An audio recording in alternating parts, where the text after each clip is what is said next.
Estamos conversando con Guillermo Yitz, que es autor de varios libros sobre el tema de la propiedad del subsuelo y además es empresario petrolero. Doctor Yitz, ¿por qué el robo del subsuelo? Es un título provocador. Bueno, robo viene ya de la época de la colonia. El rey decía que todo lo que estaba debajo era de él, oro, plata. Y cuando se empiezan a separar los diferentes países, tomaron la legislación desde la Hispanoamérica.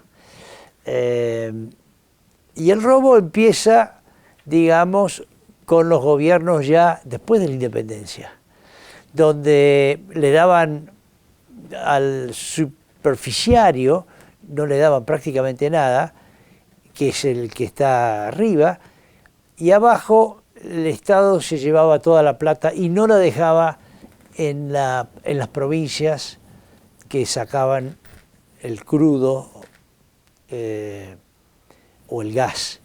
O sea que había una transferencia de riqueza de las provincias pobres a las provincias ricas. Entonces hoy en día se está robando a las provincias pobres porque todo el combustible viene de las provincias pobres a las ricas, 3 o 4 o 5 urbes grandes, donde en un momento el combustible era la mitad que el precio internacional, así que había mayor consumo. Y a los que producen gas pasa lo mismo, le producen gas, le pagan 2,40 millón de BTU y el gas que importan pagan $11, el que de Dubái $17 o más. O sea que en nuestro país, a nuestros ciudadanos, el gobierno federal les roba la plata. Vamos, es una larga historia a lo largo de la historia, pero ¿por qué sigue ocurriendo si es tan evidente? ¿Por qué sigue ocurriendo? Bueno, la mayoría son los beneficiarios, ¿no?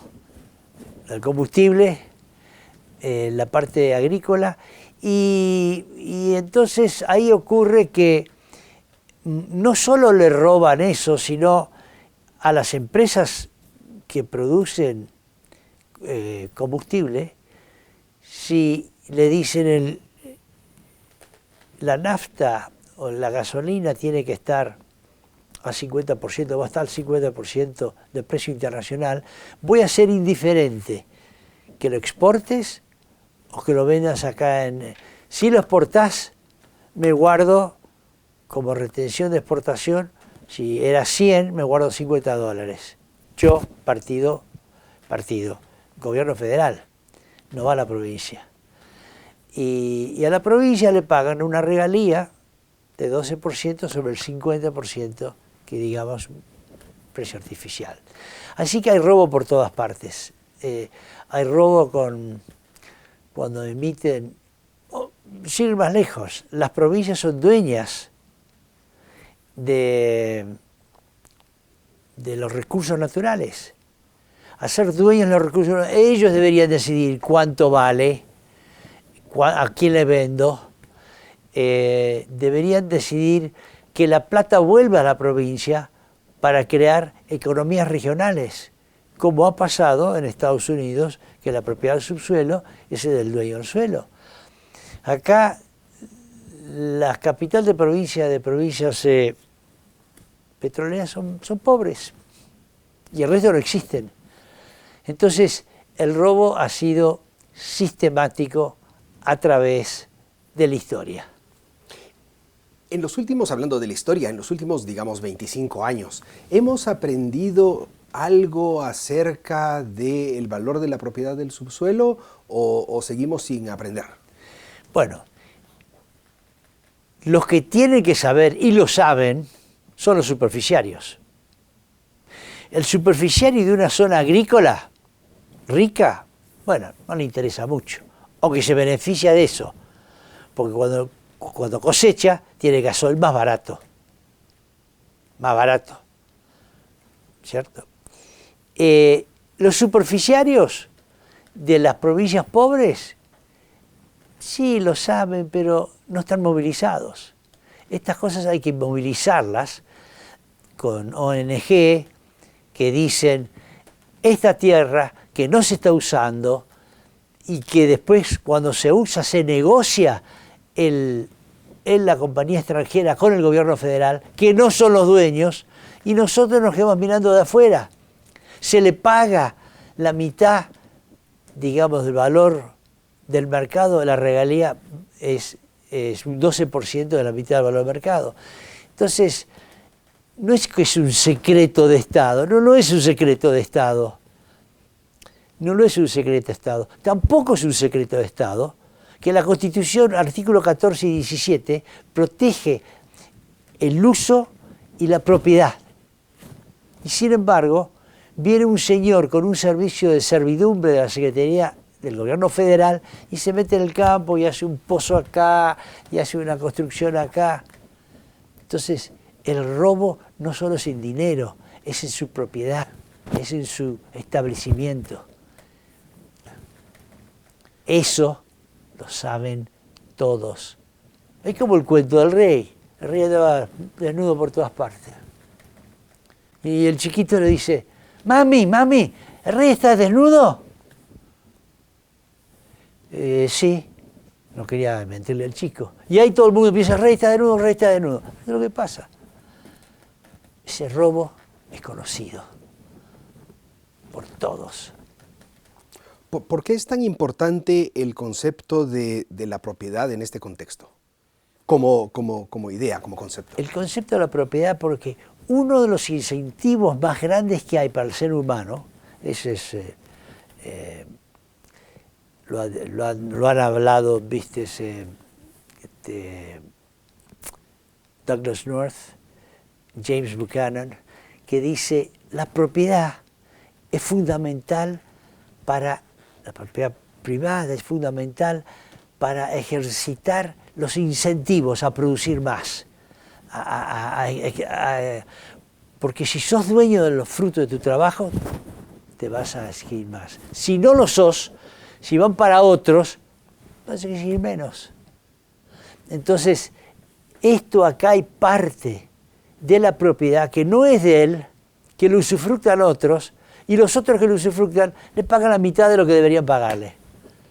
Entonces debería haber un incentivo ahí, pero es un tema político. Si las provincias dicen, la Constitución dice que los recursos naturales son de las provincias, si las provincias dicen, no voy a permitir este contrato, le cortan los fondos que vienen de Buenos Aires. No puede pagar los empleados, no puede pagar esto, no puede pagar otro. Entonces, es un secreto a voces vivas. Todo el mundo lo sabe, pero el rey no está desnudo. ¿Da lo mismo o es diferente si estamos hablando de propiedad individual o propiedad comunitaria? No, es diferente. El hombre cazador, ¿cierto?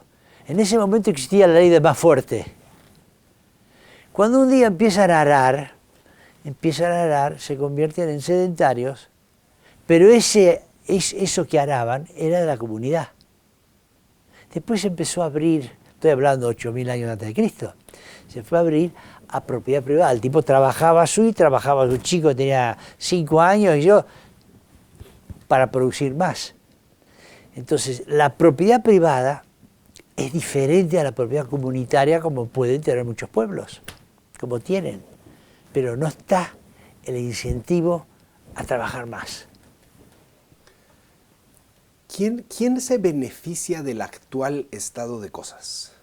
Políticos y empresarios prebendarios. ¿Cómo? Bueno, tan fácil como yo tengo una concesión, me faltan 20 años y negocio para que me la renueven 10 años más. ¿Y por qué si faltan 27 años o 20 años, para qué te la voy a renovar? Y bueno, así tengo más valor en la concesión por lo que está el petróleo, lo que puede pasar. O sea,